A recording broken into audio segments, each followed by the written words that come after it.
감사합니다. 우리 전후자 옆에 있는 분들에게 잘 오셨습니다. 인사하겠습니다. 잘 오셨습니다. 네. 오늘 은혜 받으시기를 바랍니다. 느헤미야 강의 12번째 시간 7장 1절에서 2절 건축의 목적이라는 제목의 말씀입니다. 성도 여러분, 지난주에 외부 강사 초청 예배 세대 통합 예배로 드렸습니다. 은혜 많이 받으셨습니까? 저도 강사님의 교회에서 말씀 잘 전하고 왔습니다. 그동안 우리는 느헤미야 6장까지 살펴보았고 이제 후반부 7장으로 들어갑니다. 온갖 대적들의 방해와 공격 속에서도 느헤미야는 예루살렘 성벽을 52일 만에 완공하였습니다. 짧은 기간이었습니다. 그러나 완공하였지만 지난번 6장 16절 이하의 본문이 기록하고 있는 상황은 쉽지는 않았습니다. 축하할 수 있고 준공식 할 수 있는 분위기가 아니었습니다. 예루살렘 내부의 귀족들이 여전히 이방인들과 결속되어 있었고 그들은 느헤미야를 두렵게 했고 도비야 편에 서서 도비야를 칭찬하기까지 하는 그런 상황이었습니다. 그 흔한 완공식 세레머니도 할 수가 없었습니다. 한시도 마음을 놓을 수가 없는 상황이었기 때문입니다. 우여곡절 속에서 예루살렘 성전이 있는 성벽을 완공한 느헤미야는 오늘 7장에서 제일 먼저 무슨 일을 하고 있는 걸까요? 그것이 오늘 저와 여러분들이 함께 살펴볼 내용입니다. 성벽 건축의 목적을 분명히 하고 영적인 일을 함께 할 사람들을 세우는 것, 그것이 성벽 완공 이후에 느헤미야가 한 첫 번째 일이었습니다. 오늘 성벽 건축의 목적, 건축의 목적이라는 제목의 말씀 준비했는데 우리 함께 은혜 받으시기를 바랍니다. 본론입니다. 첫 번째, 건축의 목적은 하나님을 예배하는 것이다 라고 하는 것입니다. 1절, 성벽이 건축됨에 문짝을 달았고 문지기와 노래하는 자들과 레위 사람들을 세운 다음에, 이렇게 되어 있습니다. 그가 이 성벽 공사를 완공한 다음에 제일 먼저 한 일이 바로 이것입니다. 자, 이 한 절의 말씀이 예루살렘 성벽의 건축물로서 왜 이 건축을 했는가, 이 건축의 목적은 무엇인가를 분명하게 보여주고 있습니다. 그동안 참 많은 일들이 있었습니다. 이스라엘 백성들이 하나님께서 지속적으로 그렇게 살면 안 된다고 경고했음에도 불구하고 참 심각한 우상 숭배를 했습니다. 그래서 결국 그들은 이방 땅에 가서 바벨론에 가서 포로 생활하는 연단을 받을 수밖에 없었고, 그 연단을 통해서 우리 하나님이 얼마나 좋은 분이신지, 우리가 예루살렘에서 하나님 예배하고 백성들이 율법의 통제를 받으면서 은혜 가운데 살았던 그 시절이 얼마나 감사했는지를 뒤늦게 깨닫게 됩니다. 그래서 정권이 바뀌었습니다. 페르시아로 정권이 바뀐 다음에 이제 그들은 귀환을 하게 되는 것입니다. 그래서 에스라가 먼저 와서 성전을 건축하였지만 성벽이 없어요. 그러니까 예루살렘의 도시 기능이 도저히 회복이 안 되고 있었고, 그곳에서 돌아온 자들 뿐만 아니라 남아서 버텼던 자들 모두 다 이방 땅에 압제를 당하면서 또 우리가 살펴본 바와 같이 모든 것들을 다 잊어버리고 착취당하고 노예 생활하고 있는 참혹한 그런 상황이었습니다. 그래서 이 성벽 건축은 목적이 분명했는데 하나님의 백성들이 다시 하나님의 백성답게 살게 하는 것이었습니다. 그리고 그 안에서 하나님을 예배하고 문어직 사회적 정의를 세워서 온전한 하나님의 나라 다시 회복하는 그것이 이 건축의 목적이었습니다. 포로 3세였던 느헤미야는 자신을 페르시아 제국의 술 맡은 관원장으로 성공시키신 뜻을 알았고, 그것은 자신이 지금 예루살렘에 총독이 되어서 가지고 있는 권능을 가지고 다시금 회복시키는, 예루살렘 회복시키는 사명을 받은 사람이었습니다. 그러니까 느헤미야는 이처럼 인생의 목적, 방향성이 분명했습니다. 하나님 앞에서 거룩하게 살 뿐만이 아니라 다른 사람들이 온전하게 하나님 앞에 설 수 있도록 도와주는 인생, 그것이 그 인생의 틀이었습니다. 따라서 우리 그리스도인들은 인생의 방향을 결정할 때, 또 중요한 결정을 내릴 때 이 점을 기준 삼으시면 됩니다. 내가 왜 사는가? 내 인생의 건축은 왜 하는가? 내가 돈은 왜 버는가? 회사는 왜 다니는가? 이것에 대한 기준이 바로 오늘 본문에 있다라고 하는 것입니다. 이런 목적이 분명해야 우리도 행복할 수 있습니다. 이 목적이 분명해야 우리도 넘어지지 않을 수 있습니다. 느헤미야는 그랬던 것입니다. 그는 흔들리지 않았고 위기 때마다 복잡하지 않고 굉장히 명쾌했습니다. 하나님이 기뻐하시는 삶이라는 기준이 분명했기 때문입니다. 어려움이 와도 하나님께 맡기고 기도하면서 중심을 잡을 수가 있었죠. 그래서 믿음이 없는 분들이나 믿음이 있어도 연약하신 분들은 이 말을 금과 옥조처럼 여깁니다. 그것이 뭡니까? 다 먹고 살자고 하는 일이다. 이것입니다. 근데 이 말은 반은 맞고 반은 틀립니다. 다 먹고 살아야 하죠. 먹을 것이 없으면 죽거든요. 그러나 그 너머의 일들, 그러니까 인생의 목적이라고 하는 것이 먹고 사는 것이 되었을 때 어려움이 생길 수 있습니다. 이 너머에 목적이 있어야 됩니다. 방향성이 있어야 됩니다. 그것을 오늘 이 느헤미야가 던져주고 있는 겁니다. 느헤미야는 먹고 살만 했습니다. 그런데 그건 너머에 인생의 목적이 있었다고 하는 거예요. 그렇기 때문에 먹고 사는 문제가 어려움이 생겼을 때에도 중심을 잡을 수가 있었다는 말입니다. 여러분 인생의 목적은 무엇입니까? 또 여러분이 짓고자 하는 여러분의 유형의, 무형의, 건축의 목적은 무엇입니까? 그곳에 무엇이 있어야 됩니까? 이것이 오늘 느헤미야가 저 여러분들에게 던지고 있는 질문인 것입니다. 7월 달에 나온 신간이 하나 있습니다. 정말 굉장히 좋은 책이었었는데 책 제목이 먹고 사는 문제를 다루고 있습니다. 책 제목이 뭐냐면 먹는 욕망입니다. 먹는 욕망. 우리의 가장 근원적인 욕망이죠. 먹고 사는 문제. 먹는 욕망이라는 책입니다. 이 책은 두 분이 공전돼 평생 동안 내분비내과 의사를 했어요. 먹는 욕망에 관한 것이죠. 근데 이분이 평생 동안 이제 서울대를 나와가지고 내분비의과 의사로 사람들에게 약을 계속 처방하는데 사람들이 계속 죽어가더라는 겁니다. 그래서 이 문제의 원인들을 연구하고자 다시 기초과학으로 돌아가서 카이스트로 이제 기초과학을 연구하신 분입니다. 그래서 이분이 식욕 연구에 대한 세계적인 권위자가 됐습니다. 그래서 사이언스지의 논문을 게재하신 분이고요. 또 한 분은 역시 이 행동 유전, 그러니까 이제 인간의 행동의 원인을 뇌과학적으로 연구한 이 분야의 권위자인 이제 카이스트 김대수 선생님, 이 두 분이 쓰신 책이었습니다. 이 책을 여러분 굉장히 재밌습니다. 저도 이틀 만에 다 읽었는데 멈출 수가 없을 정도로 쭉쭉 읽어지는데 이 먹고 사는 문제, 이 먹는 문제에 대한 인류사, 의학사적인 이 원인들을 쭉 설명한 책입니다. 정말 재미있고 금방 읽을 수 있는 그런 책입니다. 제가 이 책을 읽으면서 왠지 이 선생님들 중에 한 분은 크리스찬일 것 같다는 생각을 갖게 되었어요. 그던 차의 마지막 이제 299쪽에 보면 그러면 이제 우리가 무엇을 할까라는 부분에서 요한복음 6장 51절을 인용하고 계셨습니다. 역시 제 예측은 맞았던 것 같아요. 그래서 이제 제가 기뻤는데요. 이 말씀 요한복음 46장 49절에서 51절까지 앞에 보시면서 함께 우리 읽어보도록 하겠습니다. 시작. 너희 조상들은 광야에서 만나를 먹었어도 죽었거니와 이는 하늘에서 내려온 떡이니 사람으로 하여금 먹고 죽지 아니하게 하는 것이니라.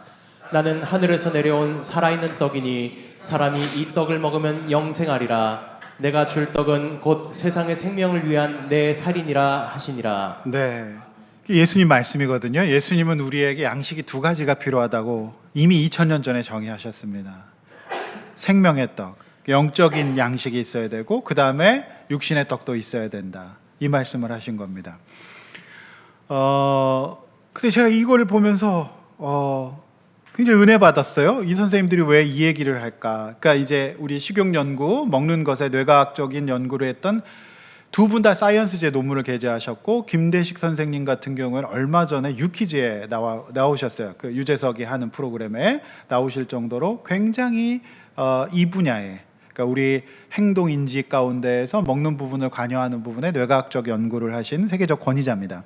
그래서 먹는 행동에 대해서 쭉 설명을 하셨는데 제가 아니나 다를까 이제 김 선생님은 이제 카이스트가 있는 대전 새로남교회 집사님이셨고 CBS 간증 프로그램에도 출연하신 바 있었습니다. 김 선생님은 이렇게 얘기합니다. 요한복음을 인용해요. 일반 책인데 이 책을 인용하면서 많은 세상 사람들이 다 먹고 사는 일에 집중이 되어 있습니다. 중요합니다. 그런데 이렇게 얘기합니다.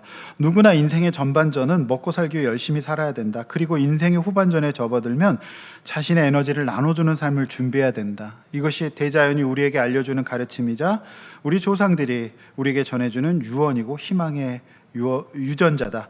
진정 자유로운 인간으로 거듭나는 길이며 인간다움의 출발점이다. 이렇게 말하고 있습니다. 먹고 살아야 됩니다. 그런데 먹고 사는 것만 있으면은 행복할 수 없다는 겁니다. 먹고 살면서 동시에 이 생명의 떡, 그러니까 이제 보람이라든지 내 인생의 목적이라든지 가치라든지 이런 영적인 부분이 채워져야 한다는 겁니다. 그래서 과학자인 이 두 분이 하는 말씀은 세상 사람들이 목적이라든지 방향성이라든지 나눔이라든지 섬김이라든지 그리고 쓰임받는 거라든지 이런 게 없다는 얘기입니다. 그러니까 점점 더 과잉이 되어서 다 죽어간다는 거예요. 그래서 이 악순환을 끊고 멈출 수 있는 기준으로서 생명의 떡을 공급받아야 된다라고 말하는 겁니다. 이분들은 이거 일반서입니다. 그리고 이분의 가장 연구 권위자 있는 분들인데 이분들이 연구를 해보니까 인생의 목적과 방향성, 그러니까 또 다른 차원의 보상을 받지 못하는 사람들은 결국 주어진 것에 감사하지 못할 뿐만이 아니라 그러니까 소확행이 없다는 겁니다. 그러니까 끊임없이 과잉됨으로 말미암아 다 죽어간다라고 하는 겁니다. 그래서 이 책에 요한복음 말씀이 인용되어 있는 것을 저는 굉장히 은혜 받았어요. 네. 여러분 천안에 가면 학화 호두과자라고 있습니다. 그 유명합니다. 천안 가시면 꼭 사오는 거거든요. 근데 이 할머니가 크리스찬이에요. 그래서 그 할머니도 역시 요한복음 6장을 포장지에 인용해 놓으셨어요. 이 떡을 먹으면 죽지만 예수님의 생명의 떡을 먹으면 살 것입니다. 이렇게 얘기해 놨다는 겁니다. 네. 여러분 지금도 그렇게 되는지 모르겠습니다. 제가 천안에 수업 다녔을 때 그 책에 그걸 봤어요. 되게 놀랐었거든요. 인생의 목적, 방향 이게 결국 우리를 살게 만들고 지치지 않게 만들고 그 다음에 방향성을 잃지 않게 한다라는 문제입니다. 느헤미야는 건축의 목적, 나아가 인생의 목적 이것이 그냥 먹고 사는 데 있지 않았다는 거죠. 먹고는 살아야 됩니다. 생계가 돼야 되죠. 그래서 우리는 이걸 놓고 구해야 됩니다. 일용할 양식을 구해야죠. 그러나 그 너머에 방향성이 설정되어 있어야만 우리는 행복하게 살 수 있다. 이것이 오늘 본문의 귀한 가르침입니다. 여러분 1절의 노래는 세상 노래가 아닙니다. 하나님을 찬양하는 예배죠. 레위 사람들은 누굽니까? 하나님 예배하는 자들입니다. 그러니까 건축을 잘 했어요. 성벽 건축을 했다는 말입니다. 그런데 거기에 뭐가 있어야 될지를 오늘 느헤미야는 지금 보여주고 있다는 것입니다. 뭐 하려고 지은 겁니까? 뭐 하려고 건축한 겁니까? 더 나아가서 느헤미야가 왜 살았습니까? 뭐 때문에 살았습니까? 왜 이 건축을 했습니까? 여기에 하나님을 예배하고 찬양하는 것. 나아가서 이 건축을 통해서 자신뿐만이 아니라 이것이 끊겼던 사람들을 그렇게 예배하고 회복되고 이 일에 느헤미야는 자신의 삶을 드렸던 겁니다. 우리가 보았던 것처럼 그의 많은 재산들을 이 일에 썼다라고 하는 것이죠. 사람들은 그저 열심히 공부하고 열심히 벌고 열심히 아이 기르고 열심히 집을 마련합니다. 거기까지입니다. 인간이 가져야 될 반드시 있어야 될 고차원적인 영적인 목적과 방향이 없습니다. 그래서 이 두 분의 과학자가 세상 사람들이 이 부분이 없기 때문에 이런 보상이 없기 때문에 점점 더 과잉되어져서 죽는다는 거예요. 금방 실증이 납니다.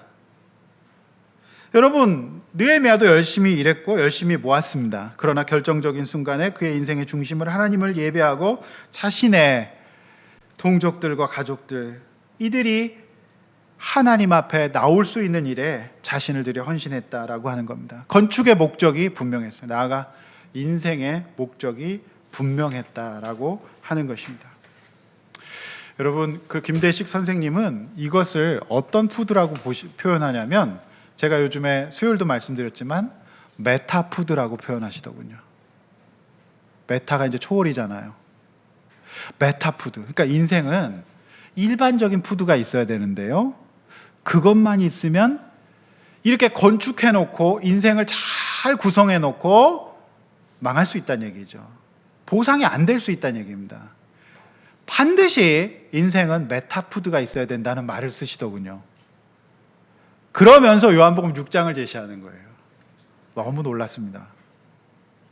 제가 놀랐던 것은 이미 성경은, 구약 성경은 3,4천 년 전의 문서인데 엄청난 건축을 했습니다. 그리고 많은 어여쁜 후궁들도 얻었습니다. 그리고 얻을 수 있는 모든 것들 다 얻었습니다. 그 사람이 누굽니까? 솔로몬이라고 하는 사람이에요. 그러고 나서 그가 마지막에 한 말이 바로 헛되고 헛되니 모든 것이 헛되다. 그러니까 이 메타푸드, 영적인 인생의 목적의 방향을 설정하고 그렇게 인생을 산 사람은 헛되지 않을 수 있다는 겁니다. 그리고 요즘에 뭐 과학이다 뇌과학이다 뭐 난리가 나는데, 사실은 성경은 이미 몇천 년 전에 너무 명확한 인생의 방향을 설정해 놓고 있다는 것에서 저는 제가 크리스찬인 것이 너무 뿌듯하고 행복했어요. 그런 거구나. 그래, 사람이 떡으로만 살 것이 아니다, 이렇게 말씀하시는 거다. 이것을 확신하면서 감사했습니다. 제가 알고 있는 기독교 신앙이 옳았구나, 맞구나, 분명하구나, 이렇게 생각할 수 있어서 기뻤습니다. 그래서 제가 또 누굽니까? 2달 후를 또 준비해야죠. 그래가지고 제가 카이스트 홈페이지 들어가서 우리 김대식 선생님께 바로 메일 보냅니다. 선생님, 책을 읽고 은혜 받았습니다. 그래서 전 이런 사람인데 우리 성도들에게 이런 것들 선생님이 설명해 주시면 좋겠습니다. 그래서 오실 수 있냐고 메일을 딱 보냈죠. 그랬더니 얼마 안 가서 바로 읽음으로 표시가 되더군요. 아직 답은 못 받았습니다. 유퀴즈 나오셨던 분, 우리는 지난번에 이제 음식 강의 하셨던 선생님도 유퀴즈에 얼마 전에 나오셨더라고요. 유퀴즈 수준의 외부 강사만 오실 수 있습니다. 네. 그래서 꼭 한번 오시면 좋을 것 같아요. 되게 바쁘신 분이라 어떨지 모르겠습니다. 대전에서 사시는 것 같은데. 성도 여러분, 여러분 기독교 신앙은요, 요즘 기독교가 너무 욕을 많이 먹고 있는데요, 이상하게 가르쳐서 그런 겁니다. 기독교 신앙은 반지성적인 거 아닙니다. 비상식적인 거 아닙니다. 너무 명쾌한 신앙이고 너무 분명한 신앙이라는 거 여러분 믿으시기를 바랍니다. 저는요, 정말 굉장히 좋은 성취와 실제적으로 너무 멋진 건축을 하셨어요. 그런데 믿음이 없어서 날마다 그 멋진 공간이 전쟁의 공간이 되는 사람들 너무 많이 봤습니다. 제가 이전 교회 굉장히 큰 교회에 있었기 때문에 너무 멋있게 건축을 하셨는데 지옥을 사시는 분들 정말 많이 봤습니다. 건축의 목적이 무엇이냐는 겁니다. 환경을 마련하고 뭔가를 성취하고 어딘가 이르려면 좋을 것 같죠? 아닙니다. 그 속에는 반드시 겸손한 믿음, 하나님 앞에 나를 돌아볼 수 있는 믿음이 있어야 돼요. 그것이 있어야 행복할 수 있습니다. 내 인생의 건축에, 여러분의 인생의 건축에, 여러분의 가정에, 여러분의 공간에 하나님을 노래하고 하나님 앞에서 내 자신을 돌아보고 내가 어떻게 살아야 될지를 점검하는 이 과정, 그리고 보람과 섬김과 이런 것들이 주는 그 메타푸드가 있어야 됩니다. 메타푸드 어려운 거 아닙니다. 한마디로 신앙생활이에요. 그걸로 사는 겁니다, 사람은. 여러분 덴젤 워싱턴이라고 아시죠? 굉장히 멋있고 훌륭한 배우죠.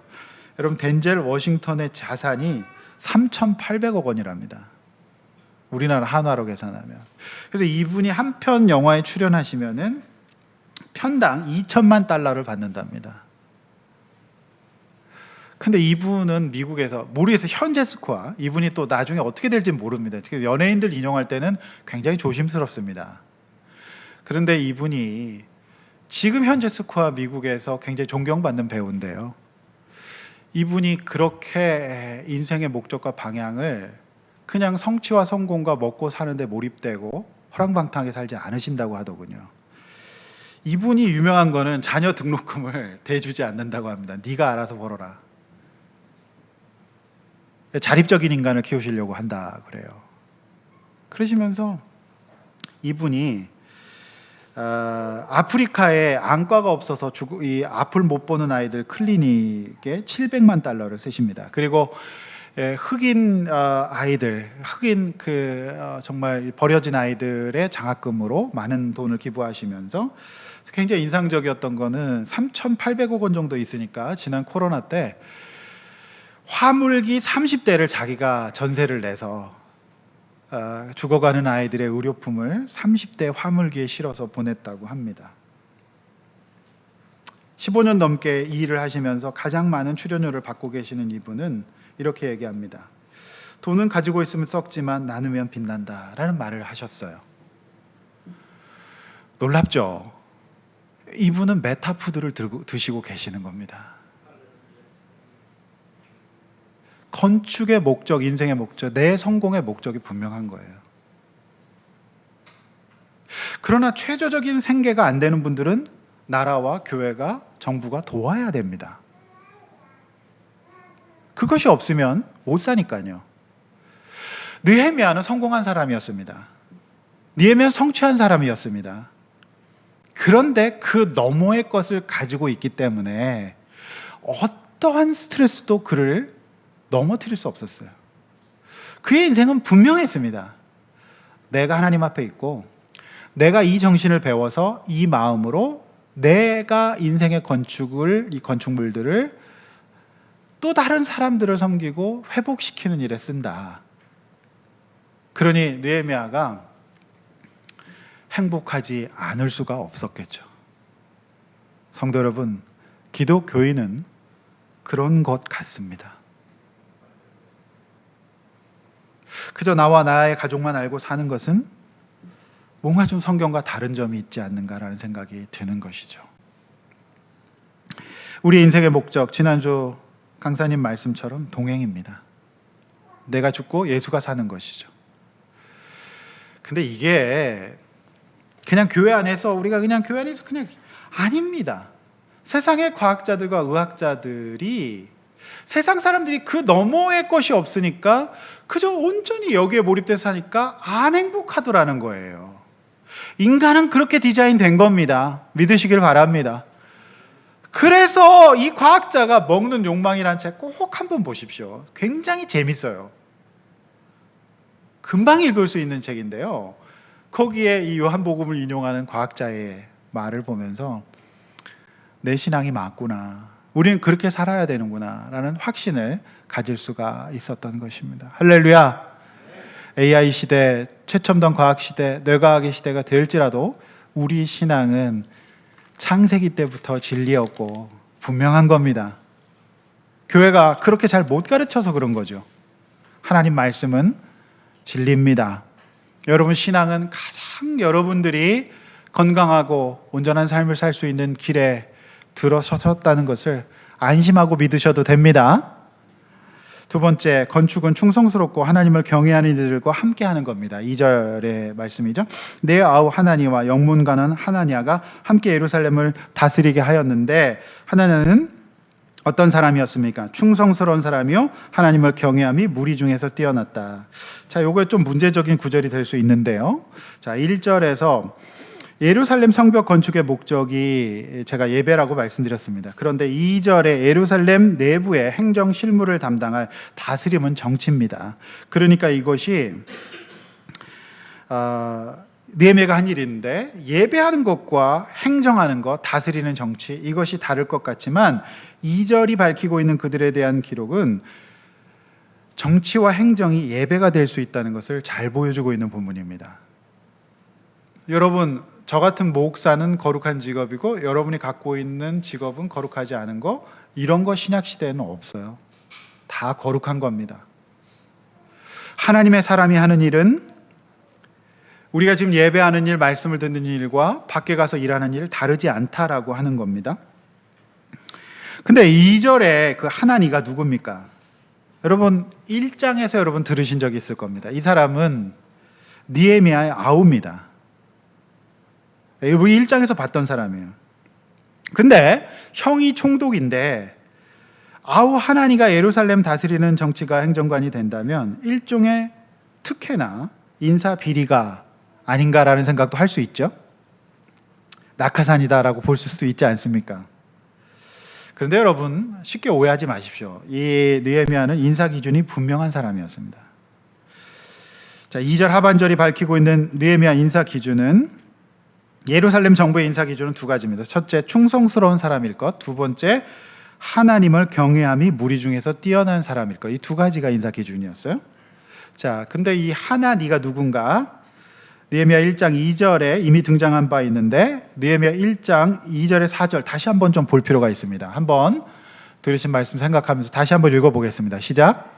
내 형제들 가운데 하나인 하나니가 두어 사람과 함께 유다에서 내게 이를 얻기로 내가 그 사로잡힘을 면하고 남아있는 유다와 예루살렘 사람들의 형편을 물은즉 그들이 내게 이르되 사로잡힘을 면하고 남아있는 자들이 그 지방 거기에서 큰 환난을 당하고 능욕을 받으며 예루살렘 성은 허물어지고 성문들은 불탔다 하는지라 내가 이 말을 듣고 앉아서 울고 수일 동안 슬퍼하며 하나님 앞에 금식하며 기도하여. 네, 여러분 기억나실 겁니다. 1장 기억나시죠?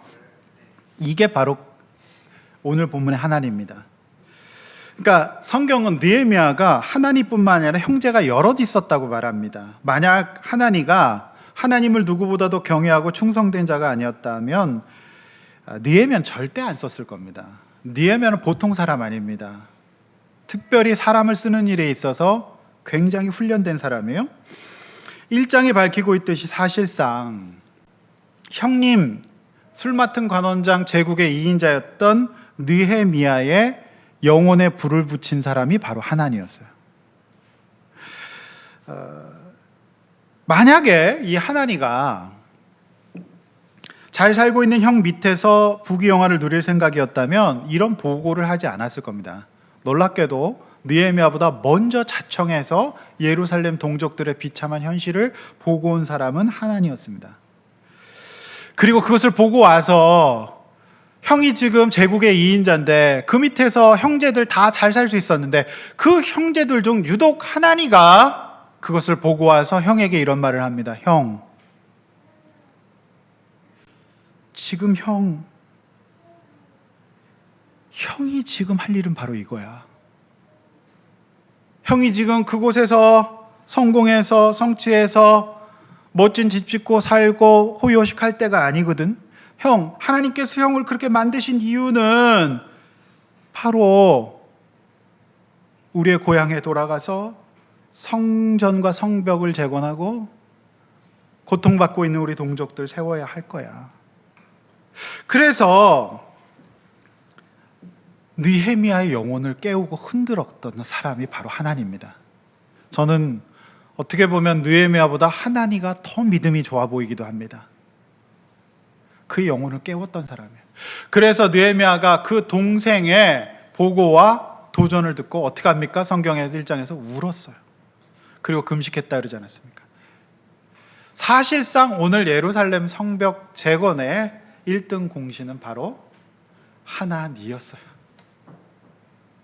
그런데 그가 1장에서 있었다 사라졌죠. 그런데 오늘 이 7장에서 나옵니다. 그러니까 그 기간 동안에 그는 형을 등에 업고 그냥 호의호식하며 살 생각 이런 거 안 했고 돌아와서 형을 보자 하면서 이 성벽 건축을 보자 하면서 그를 위해 기도했고 하나님은 이 건축 과정의 모든 과정에서 밑에서부터 섬기면서 저 서쪽 벽의 벽돌이 몇 센치인지도 알았던 사람일 것 같아요. 그리고 그는 이 모든 과정에서 충직했습니다. 그리고 형을 위해 기도했고 언제나 영적으로 깨어 있어서 하나님을 두려워하며 살았던 사람이었어요.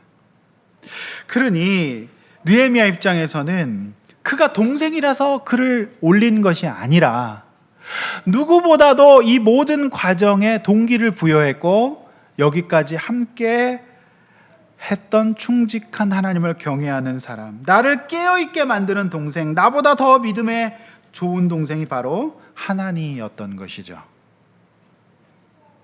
그러므로 이 인사는 낙하산이라고 볼 수가 없습니다. 그리고 여기에 대한 어떤 잡음도 없습니다. 무슨 말입니까? 예루살렘 사람들이 다 인정하는 거예요.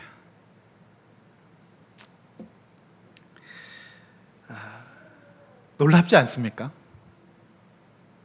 그래서 여러분, 이 하나니가 저는 모든 성경을 해요. 사실 사도 바울보다 더 위대한 사람들은 디모데와 실라와 바나나가 아니라 바나바 같은 사람이에요. 그리고 여러분 루디아 집사님 같은 분 아니겠습니까? 그렇죠? 정말 놀라운 말씀입니다. 그런데 느헤미야가 영문에 관한 하냐냐를 함께 세웁니다. 좀 특이하죠? 근데 고대 제국에서는 이처럼 투톱 시스템이 없거든요. 근데 저는 이걸 보면서 전율했어요. 역시 느헤미야는 느헤미야다. 느헤미야는 그의 동생뿐만 아니라 영문에 관한 하냐냐를 함께 세우면서 이 예루살렘 정부의 대단한 노련함을 보게 됩니다. 보통 내공이 아니다. 느헤미야는 영문에 관한, 이 사람은 가족이 아닙니다. 이 사람은 그냥 구국 공무원에서 시작한 거예요. 그러니까 이 바닥에서부터 올라온 그야말로 정말 흙수저죠. 그러니까 하나니는 금수저 중에 금수저입니다. 그의 형님이 지금 총독 아니겠습니까?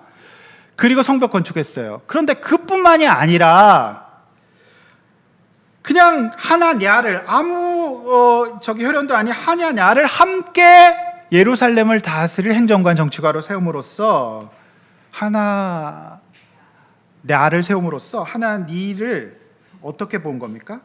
지금 동생이 매우 신앙이 좋습니다. 그러나 인간은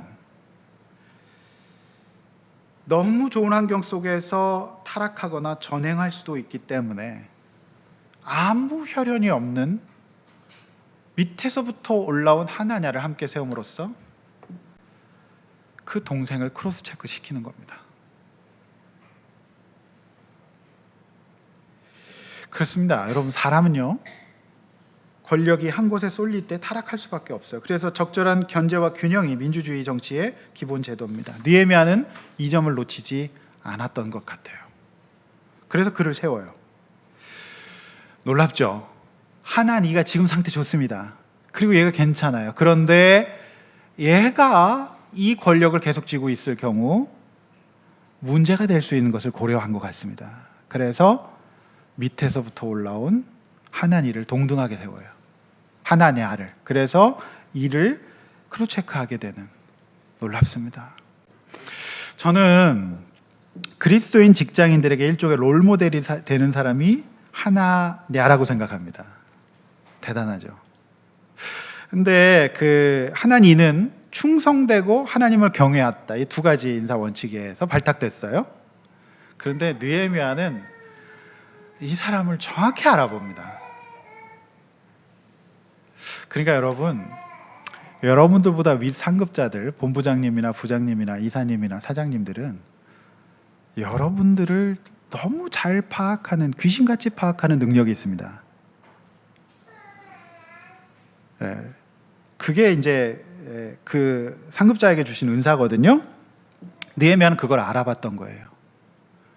이 사람은 정말 충직하다. 그리고 성령 충만하다. 그저 그는 관원이었습니다. 여기까지 올라오기까지 그가 어떻게 살았을지, 흙수저 중에 흙수저인 그가 어떻게 살았을지.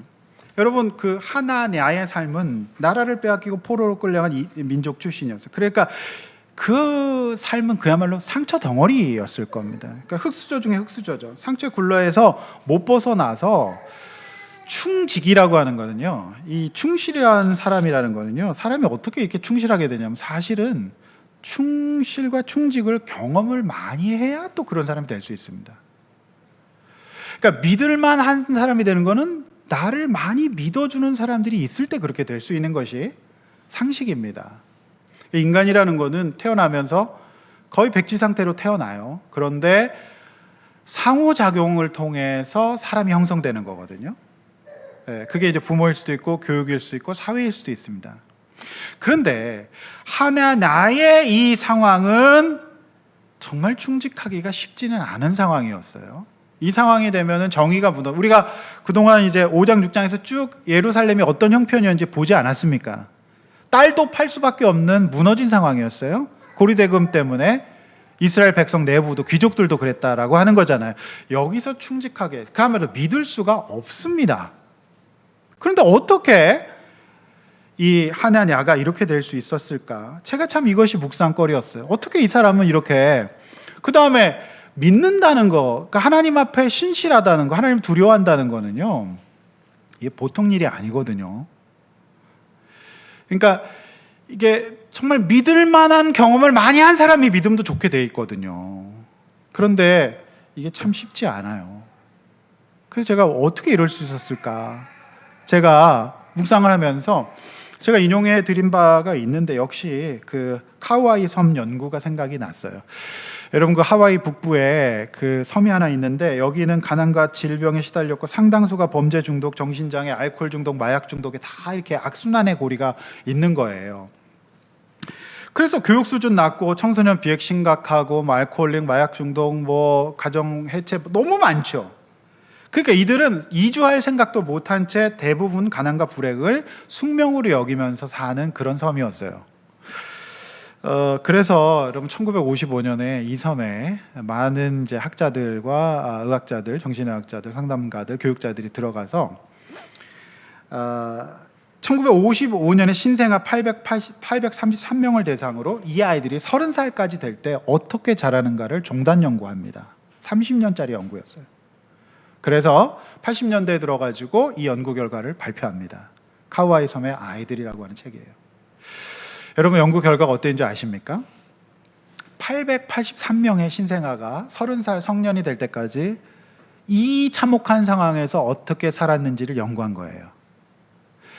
그런데 그 중에 놀랍게 833명 중에 72명의 아이들은 대부분 아이들은 이제 그 불행이 유전됐고요. 대부분 아이들은 그랬지만 이 72명의 아이들은 같은 환경 속에서도 큰 문제 없이 성장했고 일부는 미국 대학 시험 SAT에서 상위 10%에 드는 성과를 내어서 사회의 리더십을 또 갖게 되는 연구 결과를 보게 됩니다. 30년 동안 추적한 거예요. 놀랍죠? 그러면 이 72명의 아이들은 이 참혹한 환경 가운데 어떻게 이렇게 사람이 될 수 있었고 충직할 수 있었고 자기 삶을 책임질 수 있고 다른 사람들도 책임질 수 있는 사람이 되었느냐가 우리의 이제 궁금증이고 연구자들의 관심 아니겠습니까? 그랬더니 의외로 이런 답이 나옵니다. 이 72명의 아이들은 하나같이 이렇게 얘기합니다. 성장 과정에서 나를 이해하고 인정해준 인물이 단 한 명이라도 있었다는 거예요. 그것이 부모일 수도 있고 친척 혹은 주변 인물 중 한 사람일 수도 있었다라고 하는 것을 72명의 아이들이 동일하게 얘기하더라는 겁니다. 놀랍지 않습니까? 저는 이걸 보면서 아무리 어려운 환경일지라도 섬에 갇혀서 참혹하게 대우받고 부모님들이 다 가난과 질병과 범죄와 중독과 정신장애로 고통받을지라도 그 중에 한 사람이라도 지속적으로 이 아이를 지지하고 사랑하고 관심 가져준다면 이 아이는 하나냐가 될 수 있는 겁니다. 믿으시길 바랍니다. 저는 여기에 너무 희망을 갖게 되고 하나냐도 그런 사람 아니었을까? 이 사람 역시 무너진 세상을 만나서 짓밟히면서 우리가 느헤미야서에 봤던 그 사회 속에 살았어요. 카우아이 섬이 바로 느헤미야였습니다. 예루살렘이었습니다. 그런데 그 중에서 이런 사람이 나와서 결국 그 사람이 예루살렘의 행정관이 되고 정치가가 되는 역전의 역사, 그리고 느헤미야가 알아보고 그를 세우고 이 역사, 이것이 바로 우리 교회가 감당해야 될 일이 아닌가 싶은 생각이 듭니다. 따라서 우리가 힘든 삶을 살았을지라도 나를 위해 기도하고 나의 문제를, 나의 안색을 살펴주고 우리가 서로 기도하고 우리가 예배를 안 나왔을 때 서로 챙겨주고 서로를 격려하고 사랑할 수 있는 사람이 한 사람이라도 있고 그 구조 가운데 들어와 있다면 우리는 하나 냐가 될 수 있는 겁니다. 믿으시길 바랍니다. 따라서 내가 힘들고 어려웠을지라도 이제 우리 모든 과거를 거기에 매이지 말고 버리고 우리 하나님의 사랑과 은혜와 지지를 받읍시다. 그럼 될 수 있습니다. 할렐루야. 너무 놀랍지 않습니까? 느헤미야는 그를 알아봅니다. 더 나아가서 하나님은 저와 여러분들을 알아보실 겁니다. 그래, 네가 고생했다. 그래도 네가 네 삶에 최선을 다하고 넘어지지 않으려고 했고 하나님 믿으려고 했고 믿을 만한 사람 되려고 애쓴 거 내가 다 안다. 하나님이 저와 여러분을 복 주실 것을 믿으시길 바랍니다. 이번 주에 우리 동백고등학교 가서 제가 이제 아이들 모아놓고 우리 교회에서 강사분들이 가셔서 수업을 합니다. 저는 그 자리에 있는 어떤 아이가 제 얘기 다 해줄 거예요. 얘들아, 힘내자. 우리가 살아갈 수 있다. 그 얘기를 할 거거든요. 그거 굉장히 귀한 섬김이라고 생각합니다. 우리가 직접적으로 복음을 전하지 않아도 우리의 눈빛과 우리의 삶 속에서 우리의 삶을 나누고 그 아이를 공감하고 또 와서 질문하면 품어주고 기도해주는, 기도는 하면 안 되지만은 뭐 거기서 뭐 교실에서 막 그러면 안 되잖아요. 그렇지만 우리가 속으로 기도하는 거죠. 그런 역할을 하는 거예요. 교회가 그 역할을 하는 겁니다. 그럼 굉장히 저는 중요한 사역이라고 생각하거든요. 기도해 주시길 바랍니다. 성도 여러분, 너무 놀랍죠? 이런 은혜가 바로 있는 겁니다. 여러분, 충성스럽다는 게 저는 참 좋아요. 이 표현이. 충성스럽다는 거는 애가 빠릿빠릿하고 뭔가 결과를 빨리 내고 뭐 아이디어가 톡톡 튀고 이거 아닙니다. 충성스럽다는 것은 그의 실력보다 삶의 태도와 자세를 말하는 거거든요. 그러니까 스펙과 실력보다 얘는 예측이 가능해요. 좀 느리기는 한데 하나님과 사람 모두가 믿을 만한 사람이 없을 때 생각나는 사람이었던 것 같아요. 그러니까 이제 완전 부패하고 타락한 이 세상 속에서 믿을 만한 사람이었어요. 이건 스펙이 아니지 않습니까? 금방 성과는 안 나와도 우직하게 주어진 작은 일에 충성하는 마치 거북이처럼 끝내 포기하지 않고 탄탄한 성과를 내는 사람. 이 사람이 바로 하냐 나였어요. 그럼 이 시대에 필요한 직장인의 상이 아닐까요? 그러면 상급자는 여러분들을 정확하게 알아볼 겁니다.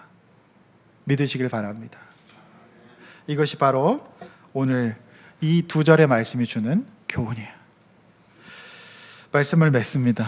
여러분, 인생의 목적은 하나님과 동행하며 예배하는 것이죠. 느헤미야 성벽 완공의 역사는 혼자만이 아니라 그 주변에 하나니와 같은 동생, 하나냐와 같은 충성되고 하나님을 경외하는 사람들과 함께 이루어가는 것입니다. 여러분 인생의 목적은 무엇입니까? 여러분 무엇 때문에 건축하십니까? 여러분 무엇 때문에 돈 버십니까? 그걸 넘어서는 영적인 목적을 가지십시오. 그래야 행복할 겁니다. 그래야 버틸 수 있을 겁니다. 그래야 견딜 수 있을 겁니다. 그리고 여러분 어떤 역할을 하는 사람입니까? 이것이 바로 저와 여러분들이 오늘 이 본문이 주시는 도전이자 교훈인 것입니다. 승리하는 저와 여러분들 되시기를 주의 이름으로 축원합니다. 우리가 기독교 신앙을 갖고 하나님 말씀에 위에 서 있는 하나님의 교회 안에 속해 있다는 것은 정말 엄청난 축복입니다. 이걸 몰라서 세상 사람들은 정말 진리를 찾고 있습니다. 여러분 신앙 갖고 있다면 정말 복인 줄로 믿으십시오. 제가 읽어드리고 말씀드리는 거 아니겠습니까? 정말 신앙 갖고 하나님 앞에서 믿음대로 말씀대로 건강하게 사십시오. 그래서 어려운 환경 가운데서도 힘든 환경 가운데서도 저는 우리 대한민국이 예루살렘이라고 생각하거든요. 전쟁 겪고 아무것도 없는 상황에서 사람은 많고 그 상황에서 우리 부모님들 그렇게 열심히 일하시고 지금까지 왔어요. 상처도 많이 받았죠. 그러나 우리 하나님 계십니다. 우리 교회가 있습니다. 믿음으로 우리 나와 같은 하나님 앞에서 택함 받고 축복받는 그런 인생 되게 해달라고, 충성되고 믿음의 사람 되게 해달라고 주여 한번 외쳐 우리 시간에 함께 기도하겠습니다. 주여